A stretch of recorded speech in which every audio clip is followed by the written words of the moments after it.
my channel. So today I thought I'd do a little fun sit down video and go through the 10 life lessons that I'm going to take into 2020. So we are just about to finish a decade. 2019 is about to end when I'm filming this. When it's published, it would have been ended. And I want to go through 10 life lessons because I did that 10-year challenge. And so I am currently 25 years old. And so I was finding photos of when I was 15 and I found this photo.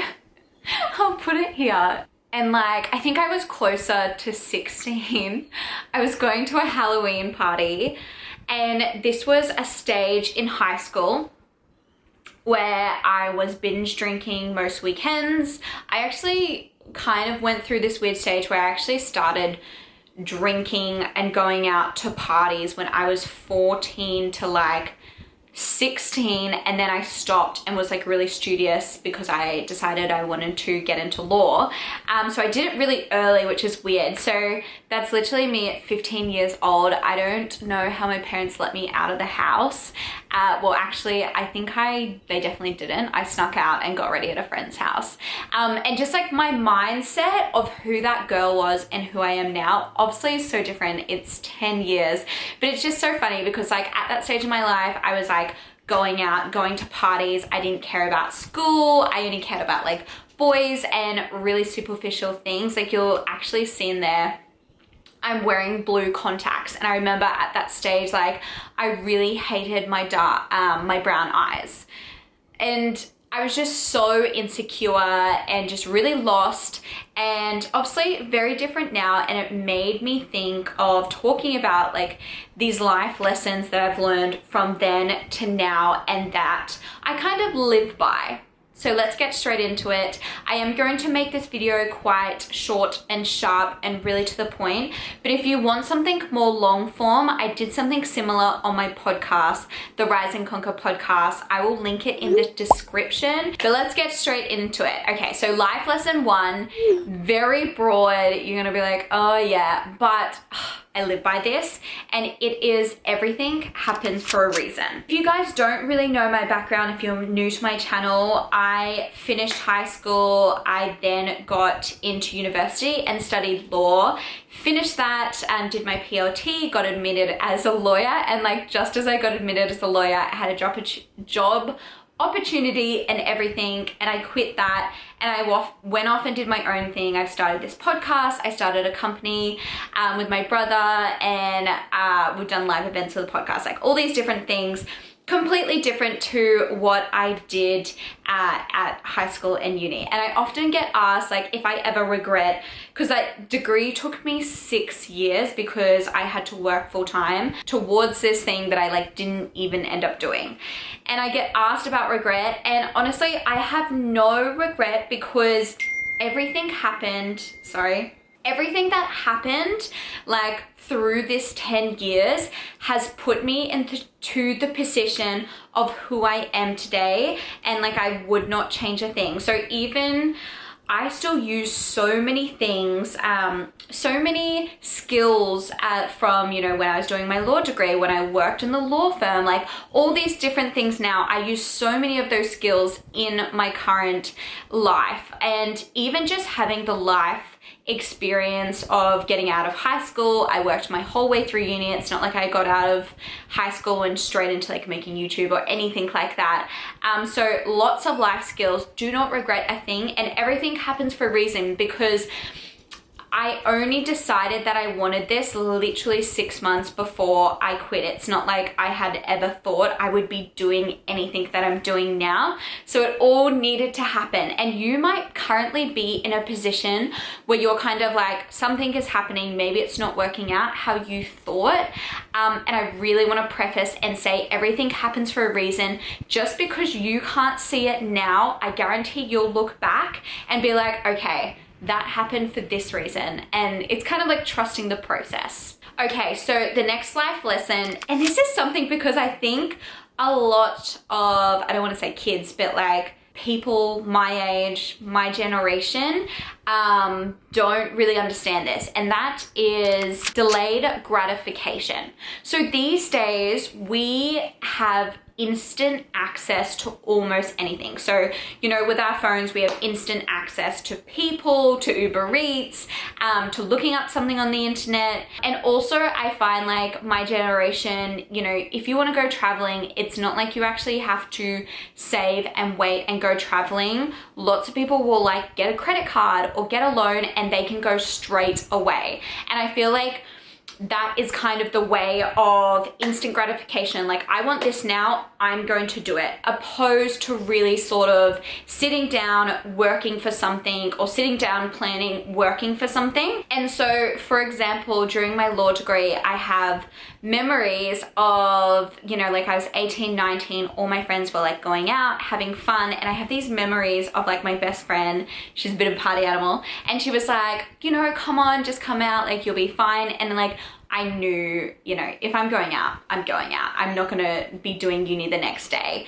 And so like I would say no to a lot of things because I knew in the long run, even though I didn't end up doing the job, but like I knew in the long run, I wanted to finish that degree. So in the short term, I had to not do what I wanted so I could get what I want in the long term. So basically this lesson is avoiding a temptation that is right in front of you for something that you want more in the long term is such an important lesson and skill to have. Okay, so my third lesson, and this is obviously very personal. Other people will be completely different, but growing up, I kind of grew up in a household where we didn't really talk about mental health, and if we did, it was kind of seen as a weakness and almost frowned upon. Like I remember, and this is obviously just because the way my parents were brought up, like if they spoke about someone having depression or anxiety or something like that, it was always in a negative light, and it was kind of like, you know, what's wrong with them? Like, just feel better, just feel happy. And that's just because no one in my family really went through mental health issues, or they weren't vocal about it. This year, 2019, I went through really severe anxiety to the point where I was getting really bad panic attacks. I didn't know how to like cope or deal, and it was affecting my sleep, it was affecting everything in my life. And so I went and saw a psychologist, and I really encourage anyone, if you're feeling any of those feelings, to go and seek professional help. And really speak to someone about how I was feeling and get tools on how to cope for it. And that was quite a big step for me, because in my head previous to that, I was always like, no, you're not weak. You don't need to go see someone, like you're fine. Nothing's wrong with you. Whereas now I realize mental health is not a weakness. So like, for example, if you had a broken leg, you're just going to go to the doctor and you're going to get it fixed. You're not going to just like stay at home and like hope it goes away. Whereas with mental health, I feel like there's this real stigma about not getting help, and everyone just kind of waits. So that was a really big life lesson for me, and something that I'm glad I went through, because I had so much more kindness and awareness for other people who go through it way more, who have it a lot more severe.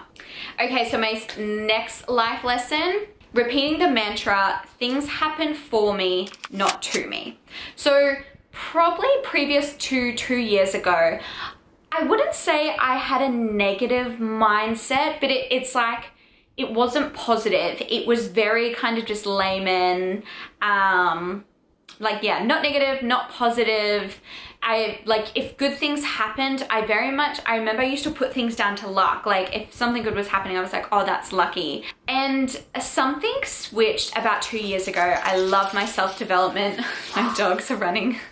I love my self-development, and I started to change my mindset, and I started to say, things don't happen to me, things happen for me. So for example, like, you know, if you're in the car and there's someone in front of you, they're going really slow, and you're like late somewhere, and you're like, oh my God, this person is so slow, I'm late. You're getting angry, you're getting agitated. And you're like, oh my God, of course this happens to me. Of course it happens now, blah, blah, blah. But what if, what if this car was actually put in front of you to slow you down, because up ahead, if you were going fast, there was a really bad accident happening? I really try and think in the way, even if something negative is happening to me, I really try and look at it as, okay, what is this trying to teach me? What lesson can I get out of this? Or what positivity, if there's no positivity, what lesson can I get out of this to be a better human, to be a better person? Because things don't happen to me, they happen for me. And when you do that mindset shift, it's really amazing how much better you can feel about every situation, even negative ones. Okay, so next life lesson is I had to learn to sit with feelings. So another personal one is I'm a very strong person, and I can be quite, not emotionless, but growing up, I didn't show a lot of emotion. And inside, for some reason, I have this quite hard shell, and I don't like to show people emotions. I don't know if I think it's weak or I don't know. It's really hard to explain, but basically, through seeing my psychologist, I realized that I don't ever let myself feel feelings. Well, previously, I never let myself feel feelings. I would always just, something would happen and I would suppress it.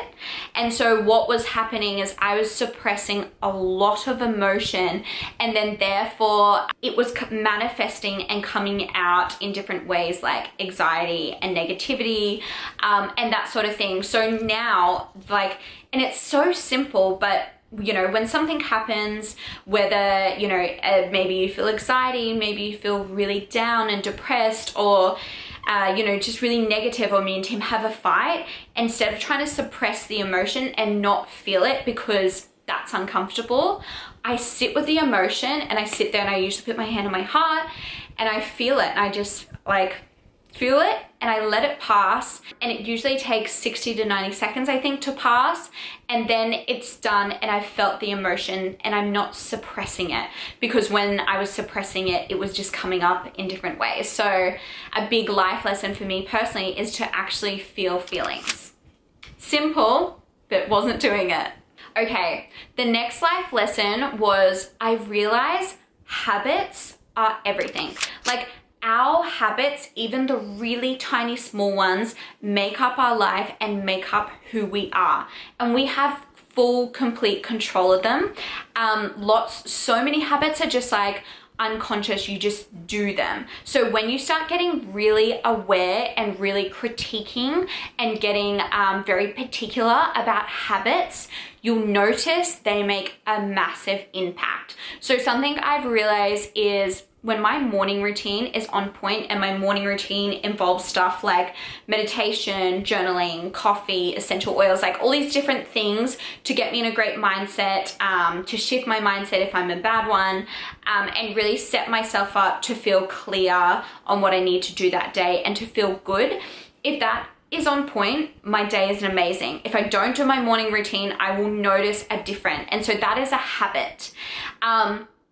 And lots of us don't even give awareness to little habits, and we just unconsciously do things. So when you start giving a lot of awareness to your habits and you start implementing new positive habits, massive change happens. Okay, so the next one is realizing that getting clear is key. So it's funny. So when I look back at the last 10 years, in the last 2 years, I have been really big on self-development, writing my goals, manifesting, meditation. And since that, literally in the last 2 years, I have done more, maybe 3 times as much as I did in the 8 years before that. And I realized it's because I am so clear on who I want to be, on how I want to show up, on what I want to achieve, that things really happen because I am so clear. Previous to this, I actually have a video on goals, how to set goals, a 5-step process, and actually how to achieve them. So if you're someone who is not clear, who does not write down goals, highly recommend go and listen to that video, because that will change your life. Okay, so the next life lesson is realizing that you are the average of the 5 people you hang around most. And when I say average, I mean everything. I mean financially, I mean mindset, your habits, all that sort of thing. When you really think about when you really think about it, we are so impacted and influenced with the people that we surround ourselves. So if you're constantly with friends who are really toxic, maybe they, bitch about other people or they complain a lot, you will find that that will seep into your life. Or maybe like financially, like maybe your closest 5 friends like don't really have goals, or they're really bad with money or something like that. You will find that that will seep into your life. So really be picky about your 5 closest people and make sure that they are a positive influence on your life. So the next one is, when the going gets tough, do not quit. So really, so many people, they have goals, they have things they want to do, and they just quit because it's too hard, they can't be bothered. And so I am such a big believer that if you are progressing even the tiniest bit, you are doing so much better than like most people out there, because most people quit. And this even like, I'm talking about goals in relation to achieving things, but this is even in relationships. Like, I have been with Tim for 8 years, and it's not like things get easier. It's not like, you try really hard and then things are great in your relationship and they just stay like that and it's amazing and it's all sparkles and rainbows. Like, a relationship is, and you will know this if you're in one, is constant hard work and is constant work. Like, you have to really keep at it if you want a really amazing relationship.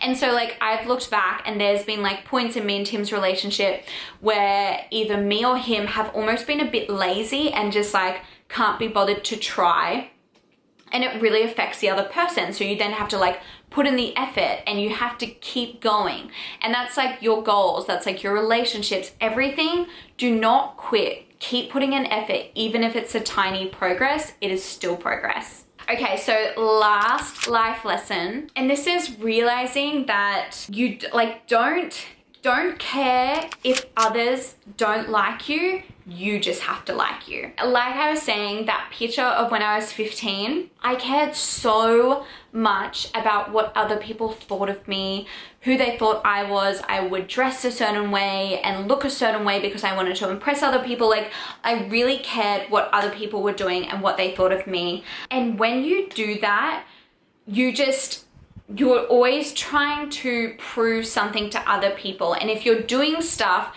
to fit in someone else's mold, you are never going to be truly happy and fulfilled. And so I've realized a big part of my transition in this decade has been realizing that I cannot focus on what other people are doing, what they think of me. I just have to be really focused on if I like who I am, if I like how I look, and really focus on that rather than being so caught up in what others are doing and thinking, because in the end, you are never going to be happy unless you do that. And that took me a long time to realize. But I'm going to wrap it up. I know I said it was going to be quick and it was a little bit longer, but I hope these little life lessons, wow, that's a tongue twister, were helpful. Or let me know if you resonate with any, like comment below, or if you have any that you're going to bring into 2020 that you're like, yeah, this is something I live by. I would love to hear it. You guys know I love that sort of stuff. If you haven't, please like this video and subscribe. It really helps me out, and I will see you in my next video.